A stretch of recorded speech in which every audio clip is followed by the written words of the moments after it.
The nuclear device should have been impossible to find. For 52 years, the W-54 tactical nuke had been hidden beneath the Snake River, its location known only to a dying man's final confession. But when CIA traitor Vincent Kane arrived in Clearwater, Idaho, with a team of Russian mercenaries, one question would determine America's fate. Could a retired SEAL named Sam Walker, presumed dead for 12 years, prevent a nuclear weapon from falling into the hands of the man who had betrayed his team? The morning fog clung to the Snake River like a shroud, veiling the secrets it had kept for decades. Sam Walker stood on his weathered dock, his 58-year-old frame silhouetted against the breaking dawn. Though his hair had turned silver and deep lines marked his face, he carried himself with the unmistakable posture of a man who had once operated in the shadows of America's most dangerous battlefields. Clearwater, Idaho was the kind of small town that appeared on maps, but existed primarily in the memories of those who'd grown up there. A place where time seemed to slow, where the rush of the modern world felt distant. For Sam, it was perfect, a place to disappear. He cast his line into the river's dark waters, the practiced motion automatic after thousands of repetitions. Fishing wasn't just a hobby, it was meditation. The rhythm of cast and retrieve mirrored the controlled breathing techniques he'd learned decades ago in SEAL training. Sam's bait and tackle sat at the edge of town, a modest establishment that served occasional tourists and a handful of locals who shared his passion for fishing. The store provided cover, income, and most importantly, normalcy. No one in Clearwater suspected that the quiet man who sold them fishing gear had once been Lieutenant Sam Walker, SEAL Team 8, with 14 confirmed operations that would never appear in any history book. Before we continue, please comment below where you're watching from and don't forget to subscribe to the She Force Tales channel. The morning ritual never varied. Up at 5 o'clock hours, perimeter check of his property, coffee brewed strong enough to stand a spoon in, then down to the river before the sun crested the canyon walls. Old habits died hard. 18 years removed from active duty, and Sam still couldn't sleep past dawn. As he reeled in his line, empty again, his eyes scanned the tree line on the opposite bank, an unconscious security assessment. Most civilians looked at scenery. Sam looked for sight lines, cover positions, potential threats. He'd never fully turned off the warrior's mindset that had kept him alive through 3 decades of service. Back at his cabin, Sam unlocked the reinforced door with its 4 separate deadbolts. The modest exterior belied the fortress within. The windows were hurricane-grade, the walls reinforced, and beneath the hardwood floors ran a pressure-sensitive alarm system of his own design. In the master bedroom, behind a sliding bookcase that would have seemed melodramatic to anyone else, lay his personal arsenal. The M4A1 carbine, modified with a suppressor and ACOG sight, hung beside a Sig Sauer P228 Navy, the same model he'd carried during his SEAL days. Below them, a custom-built sniper rifle he'd never had to use but maintained meticulously. Sam ran his fingers over the weapons, feeling the familiar weight and balance of each. Not paranoia, he told himself. Preparation. The scar that ran from his left shoulder blade to his right kidney twinged as he reached for the rifle. A souvenir from Iraq, 2005. Operation Red Wings. The memory flashed unbidden. The whistle of incoming fire, the wet thud of rounds hitting flesh, carrying his spotter through desert terrain with a bullet in his own back. Sometimes Sam wondered if he'd left more than blood in those deserts. Perhaps pieces of his soul had stayed behind, too. At exactly 7:30 hours, Sam opened the bait shop. By 8 o'clock, the regulars began to filter in, mostly retirees and weekend warriors looking for advice on lures and local hotspots. Sam played his role perfectly, the helpful, slightly gruff veteran who knew every bend in the river and every fish that swam it. "Morning, Sam," called Tom Garcia, Clearwater's police chief, as he pushed through the door. Garcia was the closest thing Sam had to a friend in town, though neither man would have used that term. They shared a tacit understanding, the unspoken bond of men who had seen things others couldn't imagine. "Chief," Sam acknowledged with a nod, continuing to stock the display of fishing flies. "Thought you might want to know," Garcia said casually, leaning against the counter. "We got some new folks in town, some kind of development company, looking at property along the North Fork." Sam's hands paused momentarily, then continued their work. The North Fork, less than 3 miles from his cabin. "That right?" "Yeah. Big talk about a resort, Condos, that sort. Garcia watched Sam carefully. Guy in charge seems the slick type. Name's Kane. Vincent Kane. Sam kept his expression neutral, but his mind was cataloging the information, filing it away. Clearwater wasn't the kind of place that attracted developers. The land along the North Fork was rough, not ideal for construction. Something didn't fit. Appreciate the heads up, Sam replied. After Garcia left, Sam found himself staring out the window toward the North Fork of the river. Development meant people. People meant attention. Attention was something Sam had spent 18 years avoiding. But something else nagged at him. Something beyond the simple disruption of his carefully constructed isolation.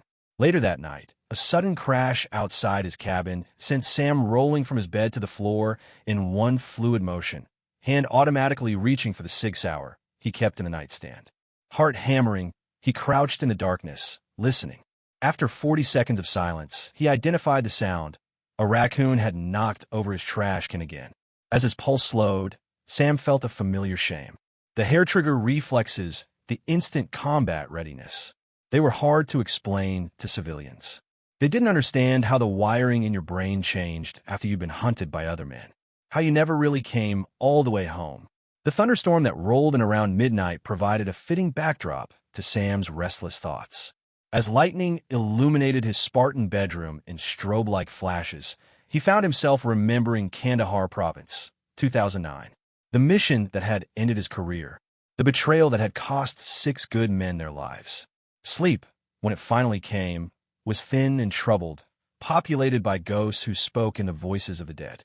The stranger arrived in Clearwater on a Wednesday, the kind of day when nothing remarkable was supposed to happen. Sam first noticed her at Murphy's Diner, sitting alone in a booth, nursing a cup of coffee and studying a map spread out on the table. Even from across the room, something about her posture triggered his instincts. She was attractive in a subtle way. Mid-30s, dark blonde hair pulled back in a practical ponytail, lean build beneath simple clothing. But it wasn't her appearance that caught Sam's attention. It was how she sat, back to the wall, clear view of both exits, eyes that scanned the room in a measure pattern that most people wouldn't notice, but Sam recognized immediately. Military or intelligence? Possibly both. Over the next 4 days, Sam observed her from a distance. She'd rented the Henderson cabin up near Miller's Creek, paid cash for a month in advance, according to Murphy's Gossip Network. She bought minimal groceries, hiked along the river each morning, and spent hours taking photographs of the landscape with a high-end camera. A tourist story that was almost perfect. Almost. On the 5th day, Sam followed her. Not obviously, he'd been trained by the best in the world to track targets across hostile territory. He watched as she hiked to a ridge overlooking the North Fork, the same area the developers were interested in. She spent 3 hours there, but instead of taking scenic photos, she used a spotting scope to observe the activities below, where Kane's people had set up a temporary office and trailers. When she left, Sam moved to her observation post. The position was perfect, clear view, multiple escape routes, natural concealment. Not the choice of casual hiker, but of someone with training. The small pile of cigarette but she'd buried suggested she'd used this spot multiple times. Sam carefully excavated one, Marlboro Lights, the filter crushed in a distinctive way. A nervous habit, or something else. That evening, Sam drove into Boise and used the internet cafe there, never the local library where questions might be asked. He searched for information on Vincent Kane and his development company, Summit Resorts. The company appeared legitimate on the surface, with projects in Colorado and Utah, but was only 4 years old. Too new, too perfect. The photos of Kane nagged at Sam's memory, but he couldn't place the face. 3 days later, Sam was preparing to close the shop when the bell above the door jingled.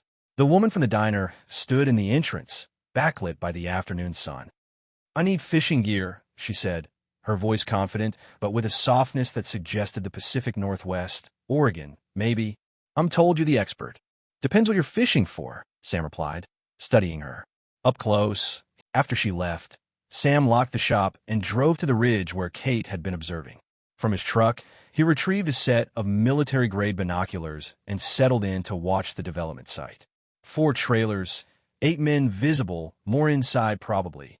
Regular patrols around the perimeter, unusual for a civilian construction site.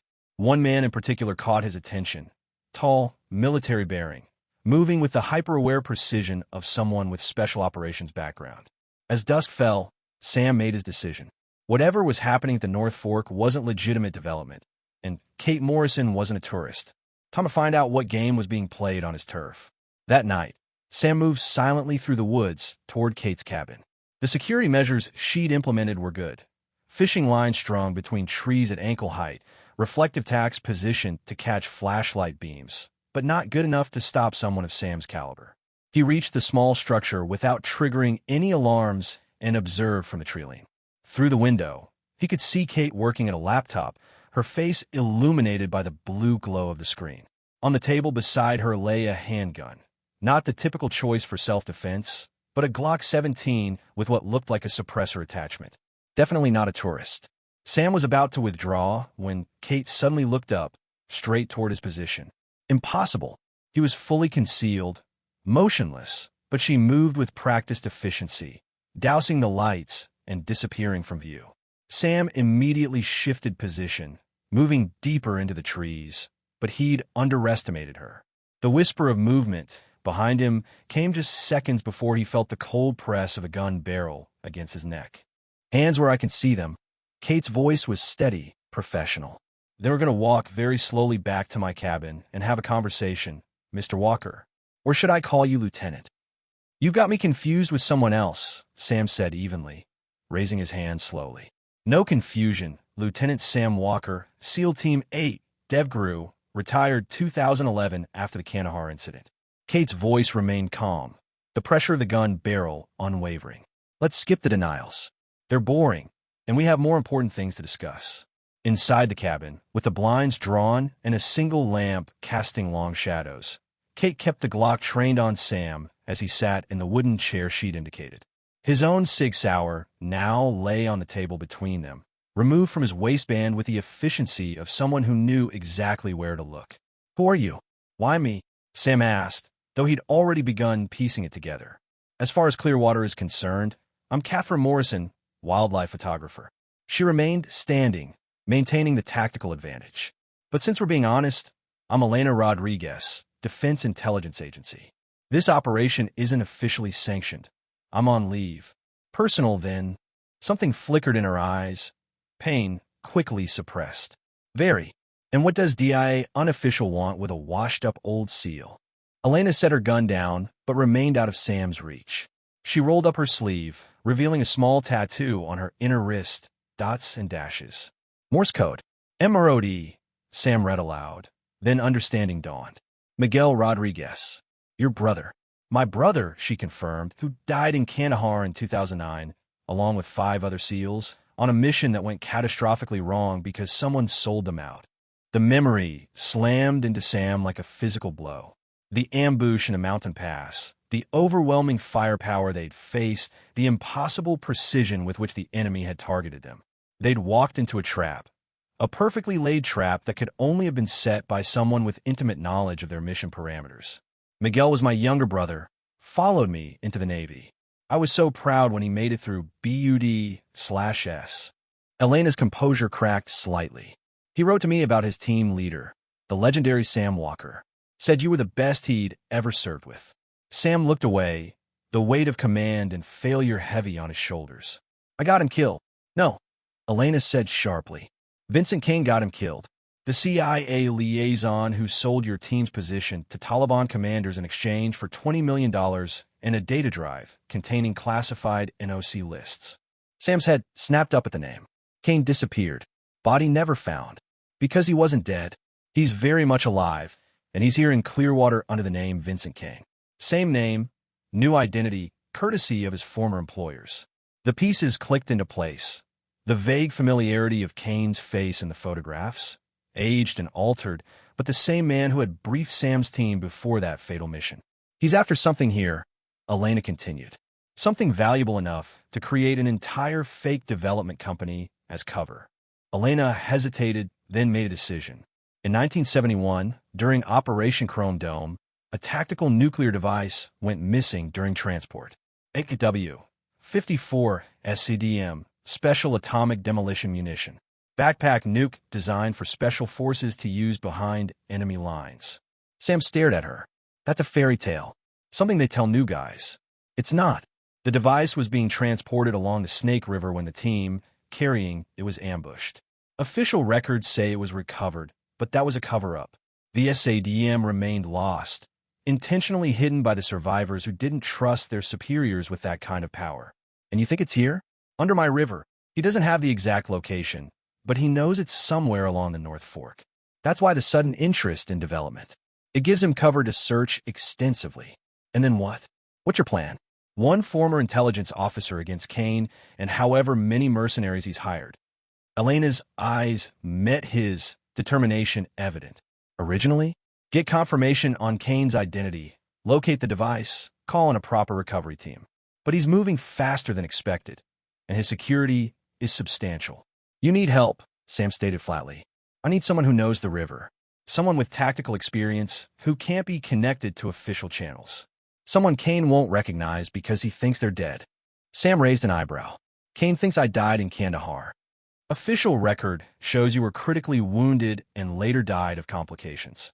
Your request, you wanted to disappear. Sam stood and moved to the window, carefully peering through the blind at the night beyond. The weight of the past pressed down on him.